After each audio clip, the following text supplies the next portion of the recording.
Hello and welcome to the Overland Journal podcast. I'm your host, Scott Brady, and I am here with my co-host, Matt Scott. And this is a new thing for us today. We're going tactical. We're talking about EDC, everyone.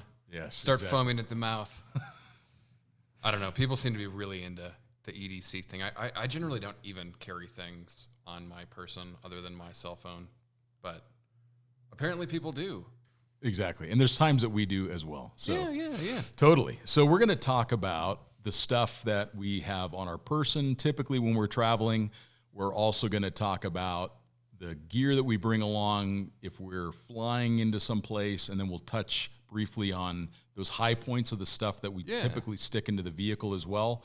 And we're going to start off with Matt because he is such an interesting person, and the stuff that he brings with him is so interesting that I think it's going to be fun to talk about.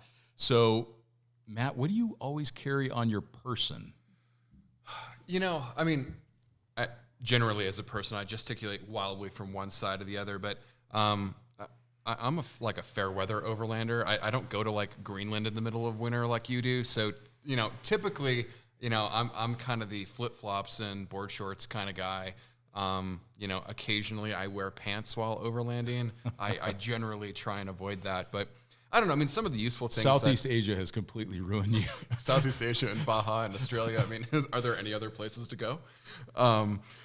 Yeah, I don't know. So let's start with the opposite of those places is a jacket. I've been wearing this Beyond thing that I actually got from you. I really like it.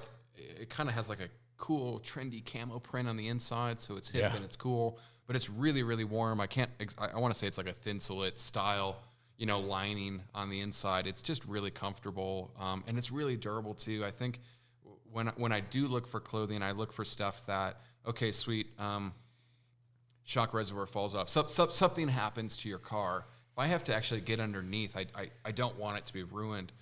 So for me, a lot of those kind of, you know, I call them like the puffy jackets, have never really, you know, been up to it for me because they tear easily, you know. And they get ruined by the fire and everything. Yeah. Where this thing is like, I mean, I feel like you could fall off a motorcycle on it, but it's still cozy and comfy, which is important to me. I mean, who doesn't want to feel cozy and comfy? But that's a big thing. You know, sunglasses, I guess, are a thing. I guess it depends what I'm doing. I'm a stickler for optical clarity, so I really like Persol. And that's mainly because of their glass lenses, I guess. They just seem to last longer. I always say, like, I can't afford to do things or to buy things twice. I've had the same pair for 10 years, and they just work, I guess. Once you find something that really works. Yeah. And it's been interesting talking about the Beyond brand.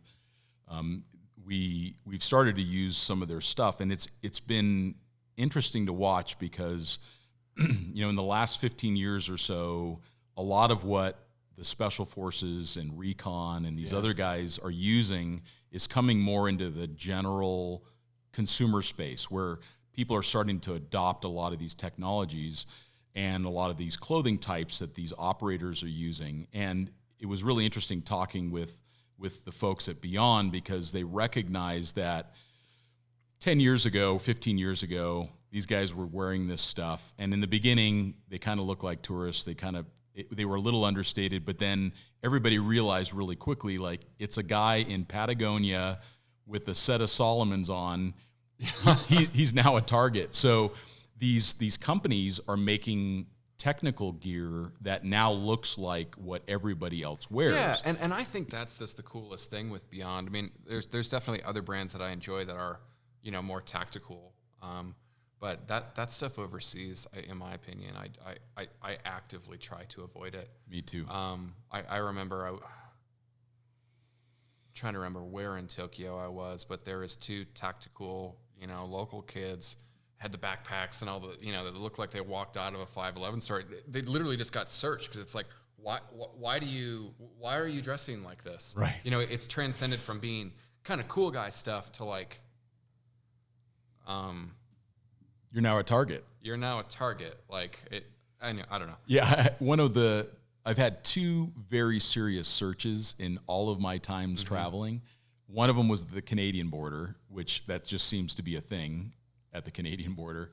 But then the other one was at Iceland. And I get off the plane and I've got all of the high speed. I look like the operator guy. That's why I wear floral and paisley shirts. Yeah, I never idea. look like that guy. Good idea. Well, and I get through customs and immigration, and this guy walks up to me and says, "Hey, we need to have a chat." And I'm like, "All right." And he looks, and he's got a badge and everything. He looks very serious.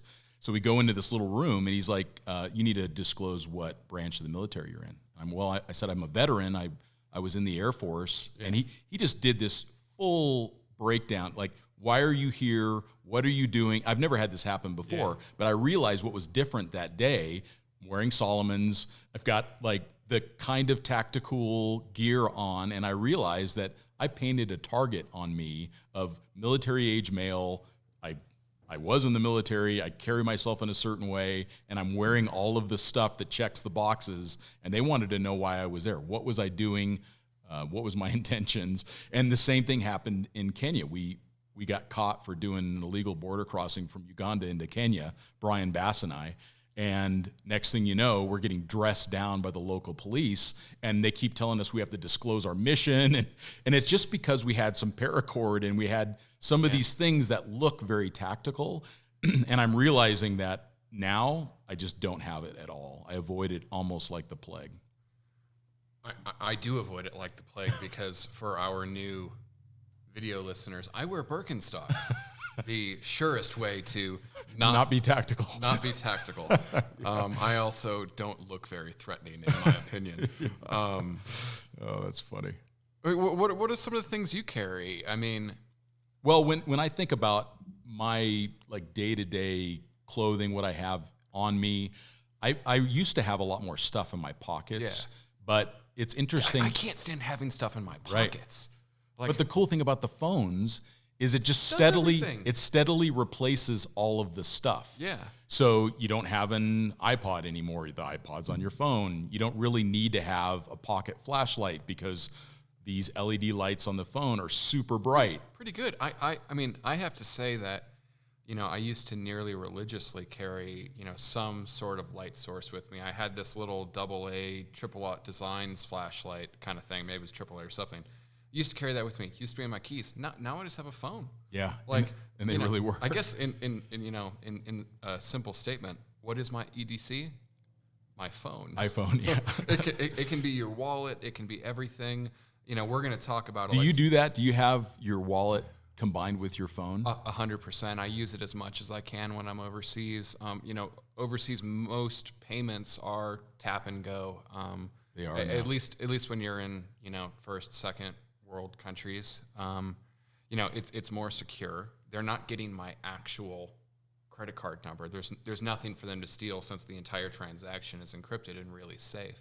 I also find, I don't know, I just really like it, I guess. I try and get that on all my cards these days, just to tap and go, because then there's nothing for them to swipe, there's nothing for them to skim. I mean, if you want to talk about actual security, I know we're talking about knives and guns and stuff with EDC. Use Apple Pay or Google Pay or contactless. Like, where are you actually going to be a victim of a crime? It's probably when you're traveling. Handing someone statistically, it's handing somebody your credit card. I mean, I shouldn't say statistically. I don't really know, but I know that when I travel, especially in the United States, because it seems every gas pump you go to is somebody's skimming some kind of information, even in Prescott where we live, which is pretty sleepy. It is, and it's becoming more and more of a problem. And I do like the fact that we can now use our phone or a watch to do payments. Mm-hmm. And in the days of now COVID, I think a lot of that technology is going to come into play very rapidly. It's gonna have to. I'm seeing places that I've gone to for years where I used to have to slide a card or insert a card. Now I can just pay with the watch or with the phone. So I do see the iPhone as being this killer app now for most of EDC. When I'm in North America, I tend to carry a few more things. I do tend to carry a knife. CRKT came out with this pretty cool folding karambit. When I'm traveling internationally, I do have just a pocket knife. So I never want to clip. There's a size depending on the country that less you're than traveling 2 in. inches. Yeah. 1.9 inches is a good standard for that. So I have, I think it's it's Prometheus Design Works had this cool little, looks like a Boy Scout folder that they sold for a while, made in the USA. It's less than 2-inch blade length. And I just stick it in my pocket because I don't want the clip that shows that I've got a knife in my pocket. Exactly, yeah. And in a lot of countries, it may allow a 1.9-inch knife, but in some cities, like if you're in New York, for example, you don't want to have a knife on you at all. Yeah. There are very strict restrictions around knives in New York City. And same thing with London. London, very serious restrictions around knives. So you want to think about what is the lowest common denominator in your travels and make sure that you comply with that for the rest of your trip so you don't accidentally get caught with a knife. Yeah, I mean, I used to travel with a knife, and now if I'm going to Baja or something, I just like to leave knives and stuff in the vehicle. I have like a DPX gear knife from Robert Young Pelton. I love it because it opens Amazon boxes very, very efficiently, and it has a kind of a built-in bottle opener integral to the blade, and I use that quite a bit. But knives have their place. Yeah, when we're out in the field. Totally. I've never traveled internationally with one. I mean, all the countries I go to, I mean, Australia, you don't want to get caught with that kind of stuff coming in. Correct. They're a very by the book kind of country. And the best way to do that, what I found, is if you're traveling into a country or if you're doing carry-on luggage only, which Matt and I both try to do in almost all cases, when I get into country, I just buy a cheap knife. Yeah. You just go to a local store. That's what I did in Namibia earlier this year. And then you throw it away, or you give it to, you don't throw it away, you give it to a local, you give it to your buddy that you're hanging out with. You give them the knife before you leave. But in North America, I do tend to carry a knife on me. I do have a very minimalist wallet. It's made by Magpul. It carries a couple credit cards. It doesn't look tactical at all. It's just a very simple, thin wallet. They use some really nice materials, and their construction techniques are relatively interesting. Like, I love those little pouches they do that are like, the DACA pouches. Yeah, they're like sealed or something. I have money. A few of those. Yeah, they're money. Yeah, I use them for all of my wires, and they're different colors. So when you reach into your backpack, okay, the orange DACA pouch is for all my camera gear. The green one is for all of my wires and other stuff. I don't currently do this, but after this conversation, I'm going to get one of those for all the insurance paperwork, because I'll have Mexican insurance in the car usually year-round, and all this stuff. I can just throw it in there. Get me the orange one. Yeah. Is all you have to say to your passenger. They don't have to flick through. You have your stuff in order, which is generally always good. I think they're one of the best new products for every traveler. And like one of the experiences that I had in South America, I had my passport in an outside pocket on my motorcycle jacket. Torrential rain pour, right? And I get to my next hotel or wherever I was staying, and I pull out the passport, and it was totally soaked. So now, and it created a problem. Like the passport, the RFID didn't work. It created problems with me getting in and out of airports until I got it replaced. So what I do now is I have one of the small DACA pouches, and that's where I put my passport, I put my currency, and then it's always sealed. That's a really good idea. It's always sealed. I put my passport through a laundry cycle or something, and I had to live with that without having that e-passport thing. I mean, I think one of the cool things as Americans is there are a lot of, they'll allow Americans through the e-passport lines, right, or the resident lines in a lot of countries, and you just don't get to take advantage of that, and you get thrown into the general customs line, and that's way more time.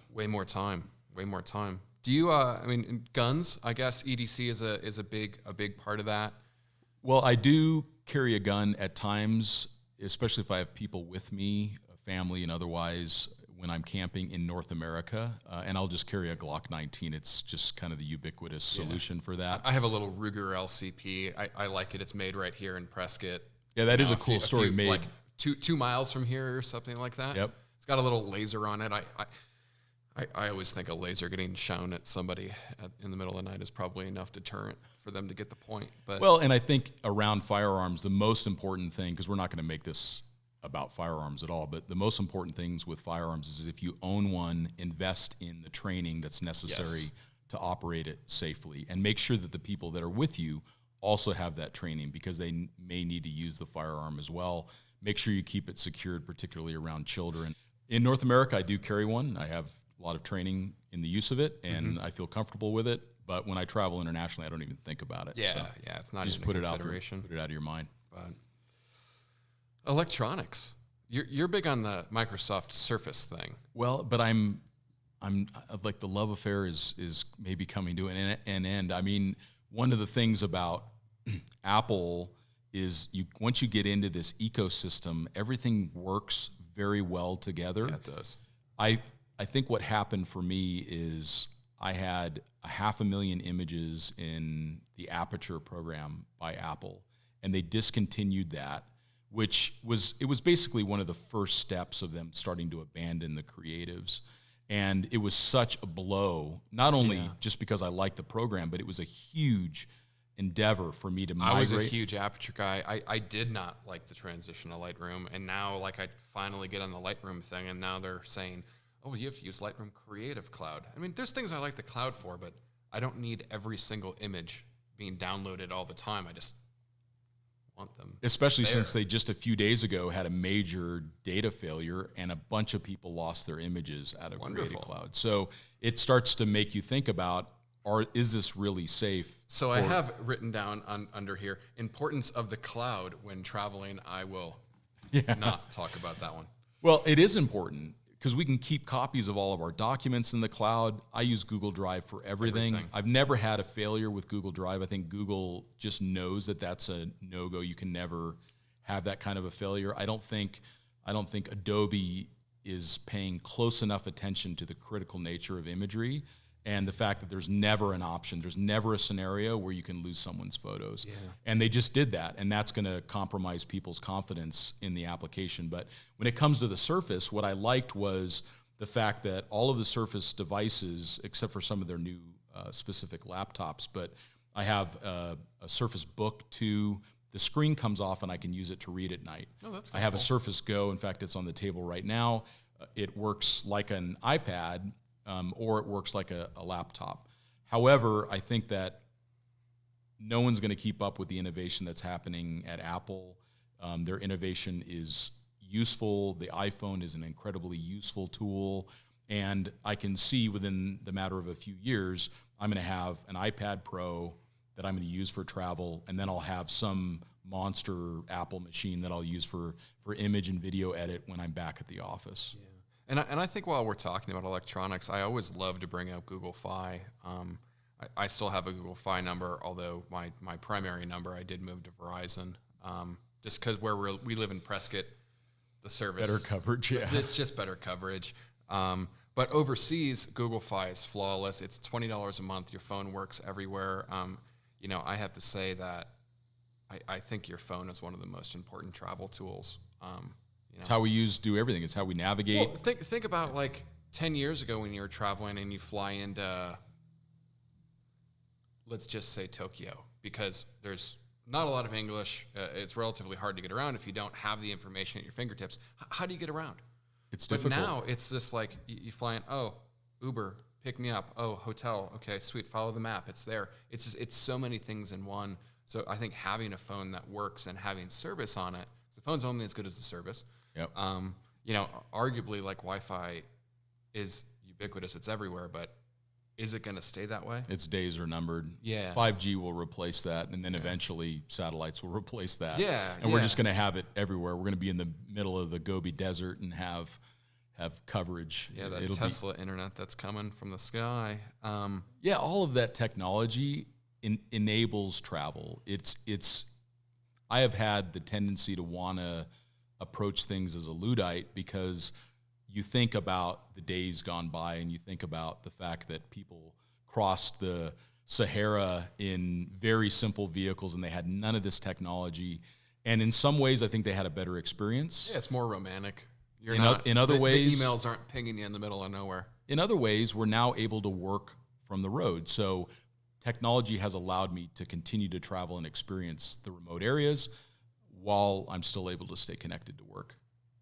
Yeah, and I think USB-C is something, it's a small thing, but everything that I can get that's USB-C, it means I only have to carry one charger. I have my little Apple brick thing that comes with the laptop. Well, I have the USB-C cable to the iPhone.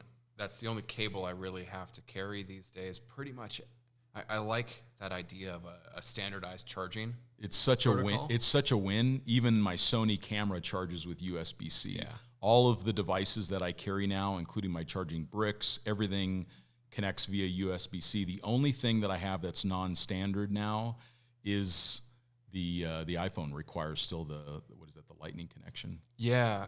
I mean, I think the only thing that I have, my Leica doesn't charge by USB-C. I'm hoping that that's in the future. I think that their mirrorless SL2 now charges by USB-C, which is great. But that and the dang Bose headphones. I have to have noise canceling headphones. If you are a traveler, they are so handy. Whether you're in a loud hotel, you're camping, Such a difference. A campsite is loud, or you're camping in a street. I throw those things on. It just provides a little bit of solace, and it allows us to get more work done while we're traveling. And if I can be more efficient and have less distractions and get more work done in a smaller amount of time, then it allows me to travel more, and that's really the key at the end of the day. So tell us about your camera kit. I'm a camera geek. I mean, listen, like cameras for me are as much about the experience as they are, the end image. Everything I have is capable of creating, fantastic imagery. But I do have, I guess, two setups that I will either both carry with me, or I'll kind of pick one. I'm a huge Leica guy. I like those cameras. Honestly, for a few reasons, I buy the bodies secondhand. They're very expensive new, but within a year they lose 50% of their value, and then they kind of bottom out from there. But the real reason that you use Leica equipment is the lenses. They're just fascinating. Like in the same way that I think people are into watches because of the mechanical nature of them and the engineering and the design, and these lenses are near optical perfection for some of them. And even their imperfections make it charming. Yeah. Like I just acquired a Summicron 50 millimeter, a Summilux. Leica applies a name to the maximum aperture that each of their lenses offers. Summicron is kind of the gold standard. That's an f2. And honestly, after Summicron, that is optical perfection. Everything from there you're acquiring is just speed and the amount of light that can come into the camera. But I love for taking photos of people or cities or culture. I just find it's it's something that's a little bit larger than your phone, obviously in depth. But people don't really know what they are still. Those who know, they're super understated. Know. But I mean, I guess as your Sony, for example, that's gotten quite a bit smaller. So I think anything that is a dedicated camera these days isn't necessarily discreet.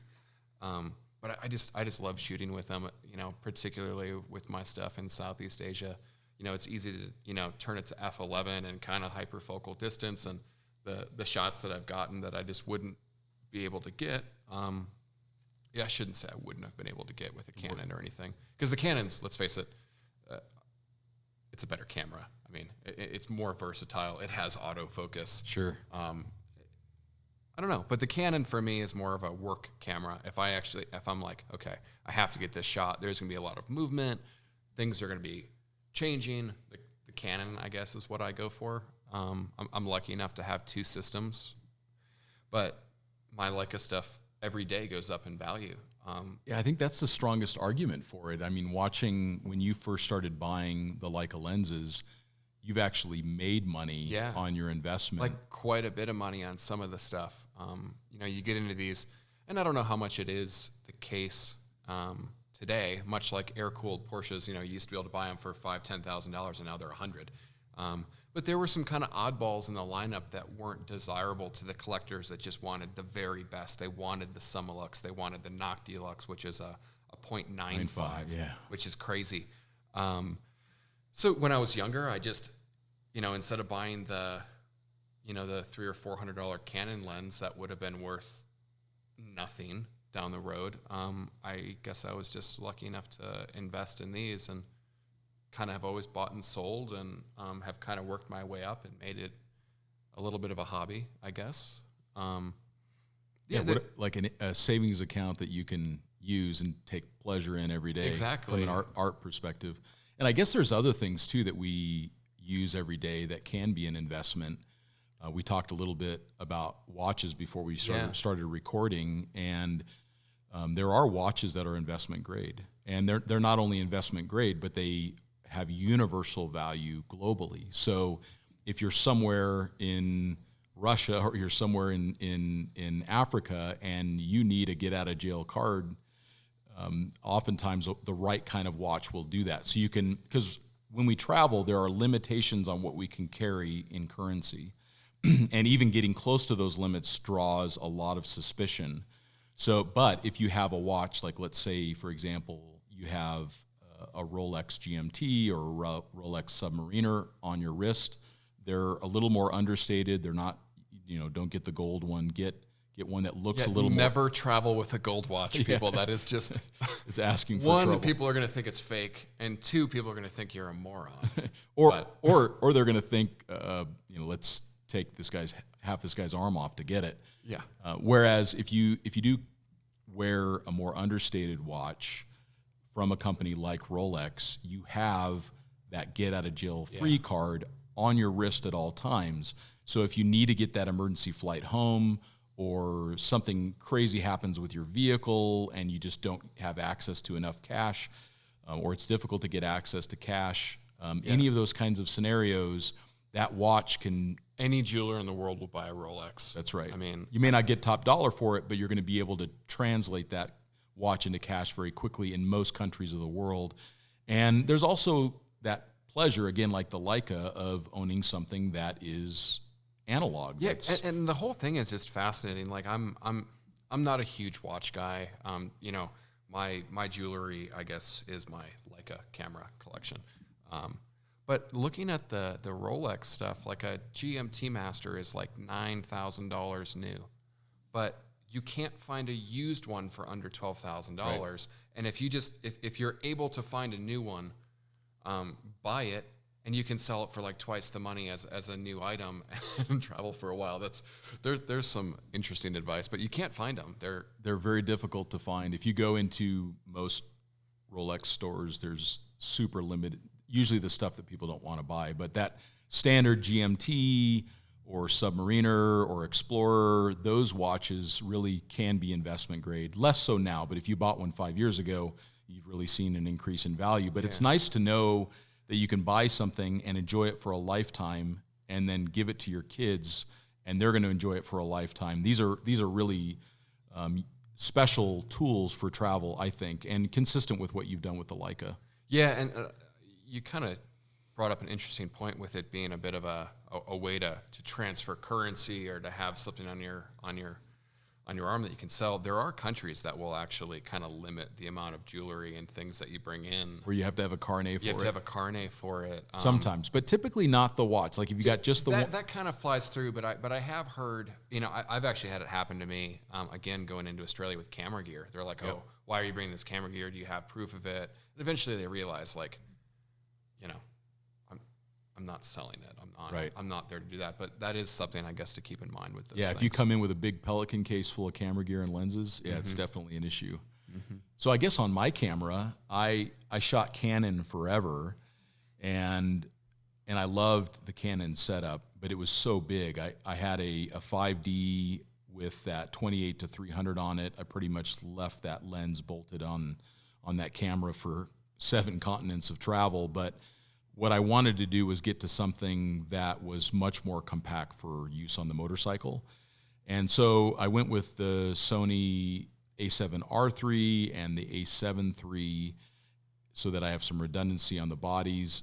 And then I started off with the Sony Zooms, and I ended up just not being very happy with them. They have a 24-240 that by the time I was done with the trip to Australia, the lens was smoked and I didn't get a single sharp image to my standards out of it. Yeah. So I started buying the Zeiss Batis line of those are supposed to be great. Prime lenses, and I use an 85 millimeter most of the time.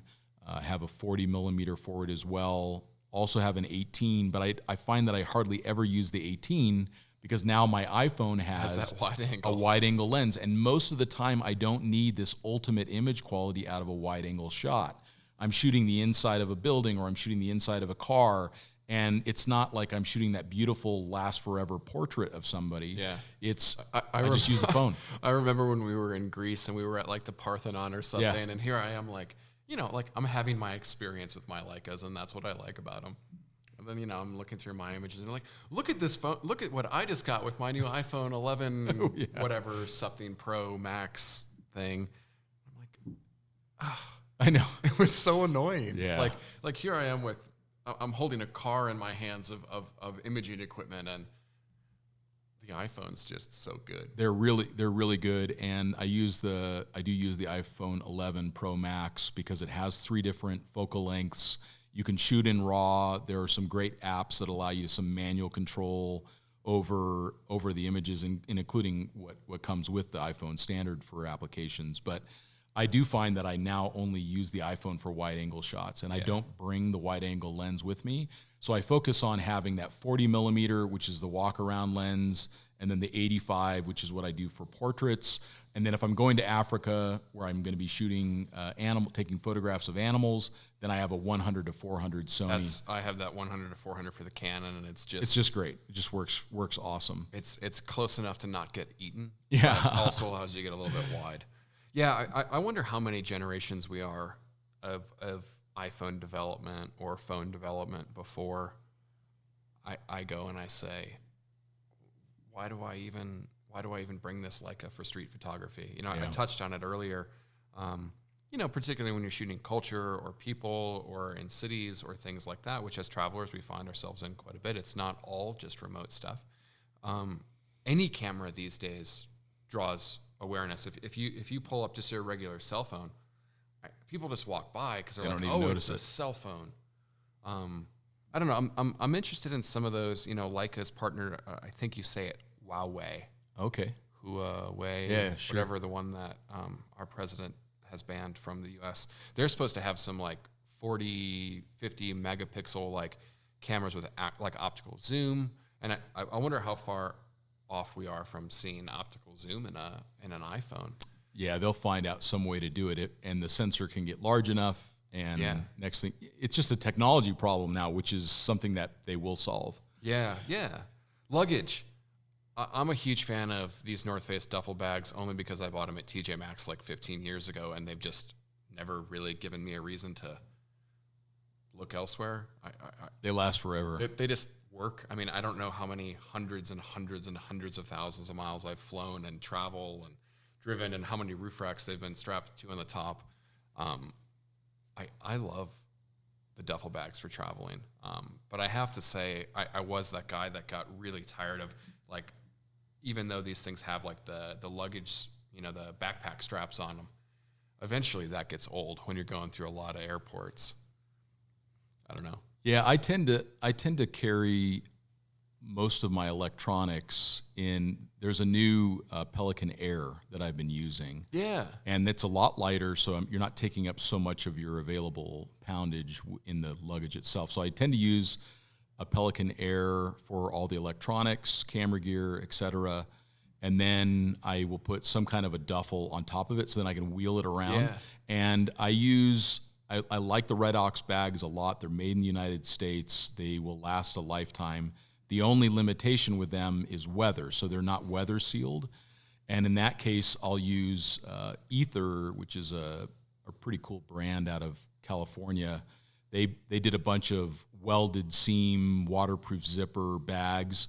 So I have a little backpack that I use from them, and I have a small duffel that I use from them. And I've probably got more air miles on those two than I do any of my other choices. But I either use Red Ox when I'm in a vehicle, and I tend to use the Ether stuff when I'm traveling. Yeah, I do have kind of a go-to, duffel for weather. A good buddy of mine, Jeremy Womack, up in Telluride, turned me on to Watershed. Oh yeah, those are nice. Yeah, they're made for kayaks and river trips and that kind of thing.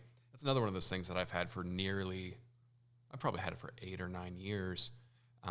And what's most impressive to me is that it's maintained its air tightness, its water tightness, through air travel, like I always say, like, there's probably no better test for the durability of a material than to send it through checked luggage. Like, you don't know what's happening. It's getting pinched, it's getting hit, it's getting poked. Whatever's in it wants to come out. What's kind of cool with that is I'll fill it up with air, and then you roll it tightly closed, and you can kind of strap it down to where, at least on the ground when it's getting loaded, it's almost pressurized. Sure. That obviously goes away with altitude changes, and it's not airtight, but for that initial, like, it's getting shoved down into the system. I don't know, maybe I'm crazy, but it seems to. Isn't it like it's almost like it's like a Ziploc kind of seal, and then you roll it up? It is. That's cool. You have to be careful you do have to put some kind of lubricant on that seal, otherwise it'll get a little bit dried out, but with regular maintenance, those things have been great. And I have to say, I did switch to a carry-on for, when we're doing these press trips, or, we're flying somewhere, or I'm flying somewhere, and I know that, a large portion of it is going to be in transit. I bought one of those Rimowa suitcases a while ago. I know now they've been, like, acquired by Louis Vuitton or something. That wasn't my interest in it. My interest in it is that for, 50 or 60 or 70 years, people have been using these things because they're an aluminum suitcase. So they're well sealed. They're well sealed. They actually have an O-ring around the edges. They have locks built into them. They're just really high quality. I got tired of every year having to buy a new $100 to $200 carry-on suitcase. So I think, this thing was maybe $700 or something at the time I bought it, which is a lot of money. But when you're somebody that travels hundreds of thousands of miles a year, I've already had it for a few years, and it's already paid for itself. Yeah, and any dents that it gets just adds character to it. It's like a badge of honor on those things. I like them. They have, mainly the thing that I like is just that built-in locking system, and I know that you can get that on a lot of things, but I feel that it is quite secure. It's aluminum. It's not you can't cut it with a knife. You can't just cut it open. I don't know. Those are a nice way to go, and it's another thing like the Leica where they don't really go down in value. So if you sell it 5 years later used, you maybe lost 30% of the value. I think they sell for nearly double of what I paid for mine or something. So it's probably again gone up. It's probably gone up in value, and that's like the crazy thing these days. There's so much money in the world, and arguably, things are a bit unfair, but people are paying double the price of a new Rolex. Yeah. Just to get it before somebody else. Like, but I think as a traveler, if you're smart with your money, you turn those consumable items into something that's going to, just give you a more pleasurable experience as the end user. And then you end up with something that is maybe worth more down the road if you ever have to sell it. And it seems like that's worked well for you. And there's other people in the industry like John Lee from Expedition Exchange. He's always purchased these things that have likely future value increases. I don't think he does it for that reason. But he has timed those things, and he's been able to enjoy these items for decades. And then if he does sell them, he's actually made a profit on it instead of it needing to go to the Goodwill. So yeah, exactly. And I think, again, I always say I cannot afford to buy things twice. I'm lucky to be able to afford the nice thing once, but I don't want to buy it again. Yeah, and it takes time. And I don't think that's good for the world. I don't.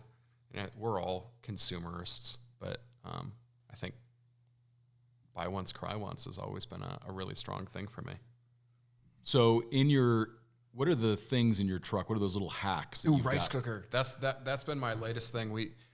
For whatever reason, we eat a lot of rice. Like, it's filling. It's that starchy thing that you need in your life. So we bought this 12-volt rice cooker on Amazon. It was like the only one available, but it works. We've probably used it, I don't know, 10 or 15 times, and it's like, we're now releasing this on YouTube with cameras. It's this big. And what we do is we just put the rice that we would have normally carried, and would have inevitably found a way to get out and coat the inside of your drawers in rice. It's now secure, and it's in there, and we have a pretty substantial lithium battery in that can run it. in that vehicle. So yeah, I mean, it's once it heats up, yeah, I don't think it uses a huge amount of electricity, but love that. I just use Tasty Bite rice. You see, Instant rice. I'm not French, but what I love and have kind of stolen from the French is the food. Like, what is the point of life if you're not eating well? Yeah. Like, I was talking to this one guy, and he's like, "Which mountain house do you eat?" And I'm like, "Never." What? Like, Laura, if you're listening, I love your food. I don't actually cook. I am clueless, but I'm lucky enough. Another reason why you're very lucky to have Laura in your life. Yeah, of many reasons. But we also had this little Snow Peak cutting board. It's like maybe it's 18 inches by 10 inches. It's not huge as far as a cutting board goes, but the fascinating thing with it, it has a cutout and a magnet for this Snow Peak knife that's included. And I've had one of those. I've had multiple versions of them. They get left somewhere or whatnot, but love those things. Those are great. It keeps the knife safe when it's bouncing around. It's not like it's bouncing around getting dull. And they're really good value. I think they're fairly inexpensive. $40. Yeah. Which I think some people would say is a lot for a knife that they can get, but it's, again, one of those things that should last a lifetime. Should last a long time. Anything else? Anything else? You've got your little hacks in the truck? You know, I'm a big fan with drawers. A lot of people will put I will say as travelers, will put their recovery gear or their tools and that kind of stuff. They always put them in the drawers. I think the opposite way. My experience has told me that I spend less time unstuck than I do stuck. I spend less time not working on my car than I do working on my car. And that the convenience for all of, the convenience that I really get from the drawers is I love using packing cubes to put my clothes in the drawer. It's like having your own little kitchen dresser kit too, right? In our kitchen. So one side's basically, food. We do carry a lot of cooking stuff with us because we like to eat well. And then, the right side drawer, we each have, maybe I want to say the drawers are, I should know this. I don't know. They're 18 inches, 20 inches wide, and we kind of give ourselves a 20 by 20 section in each one of those things, and we use these packing cubes. And it just makes life better on the road when you're going for a while. You know where everything is. Easy to access it. If you're going to stay in a hotel or you're going to stay with friends, you pull a few packing cubes out and you go. I find when you're just living out of a duffel bag, how much time do you spend like, okay, well, where's the clean underwear? And you're just like rummaging around this bag. You're looking for the lost sock, where I know where my sock is. I know where my underwear are. I know where my, all the essentials. And then you can have a laundry bag. I think having a laundry bag for traveling is just so handy. That's really important. Yeah. I guess my stuff is less, we've talked about the recovery gear before and that kind of thing. I love to have an iPad with me. The Netflix app you can download offline. So like, let's be honest, like there's definitely those nights when you're traveling where everything goes right and you have this beautiful sunset and you have a margarita and you're on the beach and you just fall asleep peacefully. And then sometimes there's those nights where, you're camping in a campground because that's all that's available, and some dude next to you got his generator running or whatever. So I stuck Velcro on the back of my iPad and I stick it on the ceiling of my AT Summit, and I don't know, I watch Rick and Morty to fall asleep or something like, or Frasier, big on those 90s sitcoms. I don't know, just little hacks. I mean, most of my stuff that I those bring make a difference though. It's based around comfort. It's based around longevity. This isn't a sprint for us. We've been traveling overland on and off several months a year for a while, almost a decade. So I like those little niceties. They just make things easier, and I find that the more that I reduce my kit, the happier I am as a traveler. Yeah. So I just keep eliminating things, and there's a couple items that come to mind that I didn't talk about. I've recently gone to all of this nomad gear. So They happen to be subscribers to Overland Journal. They run a company out of California, and they make these super durable iPhone cables. They make super durable USB-C cables, these little power bricks, these little charging pads for your phone and your watch. And I've just completely moved over to their kit because none of those cables fail on me. They're really, that's nice. They're Even really the Apple durable stuff, Yeah, they it's- always fray at the ends. These things, and they all have straps integrated so you can tie them up, and they've got different lengths. So yeah, like they're not a supporter or advertiser. I just really like their gear, and It's the little things like that. Like, makes a huge difference. Like, we went back through a Puvo after the Land Rover thing in Namibia, and trying to find an iPhone cable. Yeah, impossible. Actually, it was really easy. That was Was wrong it? with that. But the point being that, like, I had to take an hour of my life to, like, try and find a little electronics store in the Well, that's middle cool of that you nowhere. found it, Like, it was though. cool, but, because everybody has smartphones. Yeah. But still, the point being that it's nice to just have something. If you're in that country for 2, 3, 4 weeks, in 5 years, are you gonna think that it is memorable to buy a new phone cable? Sure. That was an hour that I'll never get back. Yeah. That was an hour that meant we didn't get to the campsite that we liked. Sure. I don't know. And it's Little been fun things. for me to see all my electronics just keep getting smaller and Oh, yeah. smaller and smaller. And it all fits in a small backpack now. So many fewer cables because everything's becoming standardized. So when we think about everyday carry, ask the question, what can I get rid of? What can I consolidate? What can be a multi-use item? Because the less stuff that we have with us, the fewer things we lose, the less money we even invested in them to begin with. And then we end up with a lot more enjoyable trip. Well, thanks for all those ideas, Matt. It's Yeah, awesome. I don't know. I mean, again, I like to be really practical with my stuff. I'm not saying don't take recovery gear. I'm not saying don't do all of those things. But I guess what I love to tell people is bring some things that are actually for you. We Make have your like, life a little we better. have like a little fan in the Jeep. Well, that fan is probably our most loved thing when it's 80 degrees at night. Sure. Like a little Move a little air. a little spray bottle. Don't forget about yourself, I guess is all I'm saying when it comes to the EDC. That's what everyday carry is all about. Exactly. Well, thank you all for listening, and we will talk to you next time.